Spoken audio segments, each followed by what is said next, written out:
सांगली येथील शासकीय रुग्णालयात प्रसूतीसाठी एक महिला दाखल झाली। 2 महिन्यांपूर्वी तिला मुलगा झाला। त्यानंतर अवघ्या 4 दिवसात ती आई सिव्हिलमधून निघून गेली। ती पुन्हा परतलीच नाही। आता हे बाळ निराधार आहे। त्याबाबत पोलीस तक्रार द्यायलाही सिव्हिलला वेळ नाही। त्या निष्पाप बाळाला जन्मापासूनच संघर्ष करावा लागतोय।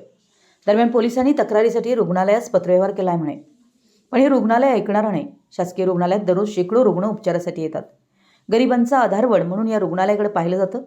इथे मूलभूत सुविधांची वाणवा कायमची आहेत। त्यात आता नवीन घटना समोर आली आहे। पोलिसांनी दिलेल्या माहितीनुसार 2 महिन्यांपूर्वी एक महिला प्रसूतीसाठी रुग्णालयात दाखल झाली। त्यावेळी तिचा केस पेपर, नाव व अन्य गोष्टी नोंदवून घेतल्याच असतील असं आपण गृहीत धरायला हवं। त्यानंतर त्या महिलेची प्रसूती झाली, तिला मुलगा झाला। गोंडस मुलाला सोडून ती माता निघून गेली। कुठे गेली, कधी गेली हे कोणालाच माहीत नाही म्हणे। आश्चर्य आहे ना? इथवर हे प्रकरण थांबलं नाही। पोलिसांच्या काळजाला ही घटना भिडली। मग त्यांनी त्यांच्या प्रमुखांच्या कानावर हा सारा प्रकार घातला। मग प्रमुखांनी सिव्हिल प्रशासनाला पत्र पाठवलं, तक्रारीसाठी आवाहन केलं। दरम्यान या घटनेला आता आठवडा होत आला तरी सिव्हिलमधून प्रतिसाद दिला जात नाही। त्या बाळाची हेळसांड होऊ नये यासाठी सिव्हिलनं बालकल्याण समितीलाही संपर्क साधला नाही। तातडीनं करावा इतकीच ही मागणी येथील रुग्ण नातेवाईकांची आहे। मराठी यस न्यूजसाठी मिरजहून इम्रान मुल्ला।